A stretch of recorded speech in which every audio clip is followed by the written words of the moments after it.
masalah pelaporannya FS. Iya. Buat Miss Gosip ini hal kecil atau gimana sih Miss? Atau ya sepele, receh lagi gimana sih Miss? Ya bagi saya kalau kita bilang sepele ya mungkin nggak bisa disepelekan ya, tapi ya biasa-biasa aja sih gitu. Nggak terlalu membuat saya shock juga. Intinya apa yang ada di hadapan saya itu yang saya hadapi. Selagi belum ada surat panggilan ya nggak usah terlalu dipikirkan lah. Tapi tidak membuat Miss Gosip merasa gentar atau apapun ya? Enggak, masih santai, slow gitu. Miss, tapi sempat ada pemikiran akan tahu nggak sih bahwa akhirnya akan dilaporkan gitu, sempat berpikir ke arah sana gitu? Iya, saya tahu karena memang Fitri Sautero ini sempat menotis saya ya.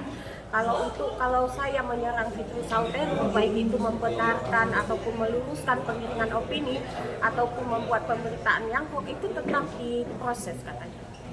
Oke, Miss Sore ini kan berkaca pada kasus Tessa Mariska saat ini sedang dilaporkan sama sekolah pelopor bangsa, sekolah ilmu hukum politik sekolah bangsa dengan laporan undang-undang ITE pencemaran baik karena TM ini berbicara tidak berdasarkan fakta, hanya ikut-ikutan.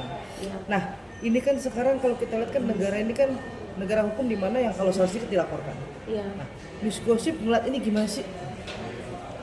Ya gimana ya, ngaco juga ya untuk membungkam seseorang harus dihadapi dengan pelaporan, seharusnya ya tidak gitu. Kalau memang itu adalah fakta ya udah, dan itu pun kalau memang itu tidak benar menurut mereka sendiri ya udah, nggak usah diklarifikasi, nggak usah digubris. Intinya berarti pemberitaan itu tidak benar. Nah, lagi-lagi saya mengatakan siapa yang makan cabai dia yang pedasan, itu aja. Kalau untuk sebuah pelaporan lalu untuk membungkam seseorang kayaknya nggak usah gitu ya. Berarti sekarang bisa dibilang undang-undang ITE ini sedikit membungkam kita untuk bersuara. Benar. Menurut Miss, bukan tidak penting ya, tapi menanggapi undang-undang pembungkaman ini gimana sih gitu? Kan kita tidak bisa bersuara lagi kebenaran gitu kan. Iya. Jadi seharusnya gimana? Ada sisi positifnya dan juga ada sisi negatifnya. Kalau kita lihat dari sisi positifnya, kalau undang-undang ITE ini ya untuk memudahkan orang-orang yang memang yang makan cabai itu kepedasan, istilahnya walaupun seseorang mengungkapkan kebenaran lalu dilaporkan dengan undang-undang ITE, itu positif saya rasa. Tapi negatif saya rasa ya, negatif. Tapi kalau untuk melaporkan seseorang untuk ujaran kebencian seperti ya itu hoax, penggiringan opini yang hoax, positif sih gitu. Tapi kebanyakan yang di sosial media ini menurut kalian hoax apa fakta? Hah? Banyak fakta, itu menurut akunnya masing-masingnya saya.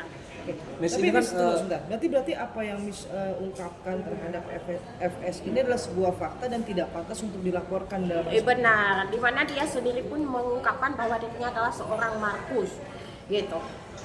Karena saya dilaporkan karena saya menyebutkan Fitri Sautero ini adalah seorang Markus dan faktanya dia mengakuinya sendiri. Jadi atas landasan apa saya harus laporkan gitu. Nah, disitulah saya bilang undang ITE ini menjadi negatif. Dipersilakan untuk menggunakan ini kan ruang sidang secara resmi sudah masuk Terima laporannya Miss ya. kasih. Laporan Fitri kepada Miss Gosip sendiri.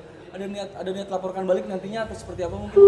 Kalau udah masuk atau belum saya belum tahu karena kan suratnya Perhatian, sampai ke saya. perhatian. Panggilan sidang Tapi untuk nantinya ada perkara rencana pidana untuk melaporkan nomor balik Fitri sendiri? 126 PIN/2025 PNJKT juga ya. Dipersilakan untuk menggunakan ruang sidang 4. Menyuarakan Terima dengan kasih. melaporkan. Ya, saya udah bilang, saya tidak makan cabai dan saya tidak kepedasan. Intinya saya tidak perlu mengklarifikasi apapun. Berarti intinya untuk terkait masalah ini Miss Gosip tidak merasa gentar sama sekali ya. Iya.